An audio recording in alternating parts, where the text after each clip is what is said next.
Well, welcome back. And today we are going to dive into the last of the subtype groupings, which is the 1-to-1. And this instinct subtype is often called either sexual or 1-to-1. And I say that because as I start here, I want to define it for you. This is 9 in 9, Enneagram Wisdom for Life. Let's dive in.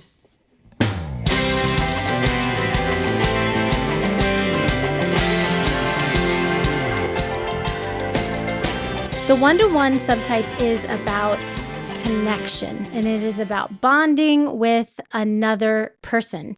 It is about intensity and depth. So I prefer to call it the 1-to-1 subtype because it is all about bonding and connection with an individual, a 1-to-1 relationship. People with the 1-to-1 instinct are going to be constantly looking for connection. Who can I connect with? Who am I drawn to? Even if they're in a new group or a new situation, they would be attracted to intensity and depth of conversation.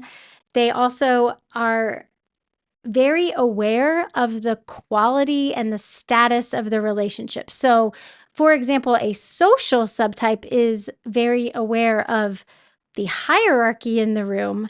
The 1-to-1 subtype is always going to be aware of the depth or the quality of the relationship with the person that they are with. The 1-to-1 instinct might be dominant in your life if you have a sense that another person like completes you. The other person is the missing piece to whatever is going on.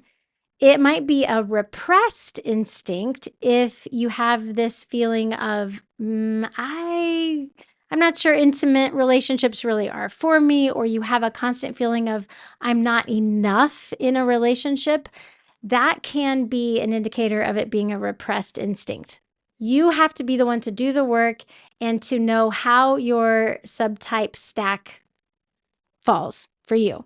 So let's dig in now to each number and what it looks like if the 1-to-1 instinct is the dominant instinct. Okay, we're going to get started with the heart triad and the dominant subtype being 1-to-1. You're going to remember that the instinct combines with the passion of the number. So for the Enneagram 2, they are going to be very all in on finding a relationship, whether that's a best friend or a romantic partner. The 2's passion is pride. And so the pride becomes this other person is going to meet all my needs. And if the relationship comes to an end, if there is an ending, there is a very, very deep despair over the loss of that. For the Enneagram 3 with a 1-to-1 subtype, that's going to cross with deception. And so the self-deception here is this appealing, approachable, outwardly appearance, but being very disconnected from the true self on the inside. So the appealing appearance of the external doesn't match the knowing of the internal.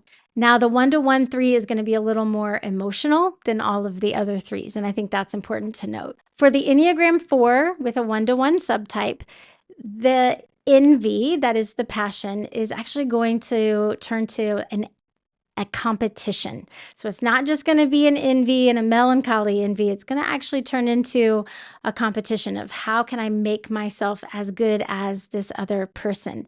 The 1-to-1 4 is very intense, and they live in a cycle of feeling misunderstood and then being angry. The 1-to-1 4 is going to be very intense. They live in a cycle of feeling misunderstood, which then makes them feel angry. And then they feel misunderstood, and then they feel angry. So this is a very intense subtype for the 4. Okay, we're going to go to the head triad now, the 5, the 6, and the 7. So for the 5, the passion is avarice or wanting to collect and compile things. And what this is in the 1-to-1 subtype is it becomes this eager, expressive, and confident way that they present themselves because they want to connect with other people.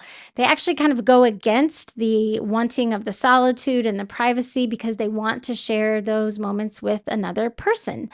Many times this type of Enneagram 5 will mistype as an Enneagram 4 because there is that artistic expressive piece that other Enneagram 5s don't emanate as well. The 1-to-1 6 will actually have the fear that the other sixes experience, but they will fight against it.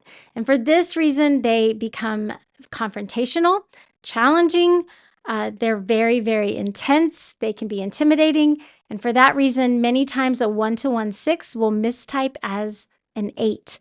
But here's the thing. The 1-to-1 6 is experiencing as much self-doubt, if not more, than any of the other sixes, but they are just fighting against it all the time. And so you don't often see that doubt, but they are experiencing it underneath. The 1-to-1 7 has the passion of gluttony or excess. And the way this looks in the 1-to-1 is that they become this classic dreamer. They idealize the external world and have a very grandiose picture of how things could be or should be. Sometimes the optimism of a 1-to-1 7 will disconnect them from the reality of what's going on. And this type of 7 is the most intolerant to pain or negative information. Okay, so now moving to the gut triad, we've got the Enneagram 8, and the 1-to-1 Enneagram 8 has the most lust for intensity. So you take an Enneagram 8 that is already an intense personality, you put the 1-to-1 subtype with it, and they are very, very passionate, possessive, rebellious. They can be competitive and controlling, and they like being the center of attention. They don't mind at all. They actually kind of crave that center of attention and that intense feeling of power. The Enneagram 9 with a 1-to-1 instinct is going to merge with another person. So sometimes they will take on the views, opinions, thoughts, hobbies, patterns, interests of the person that they're connected with, instead of really knowing and having their own interests and opinions. These type 9s are the most shy, they're the least assertive, and they're very sweet and charming, extremely easy to get along with, but really disconnected to their own wants and needs. And finally, the 1-to-1 Enneagram 1.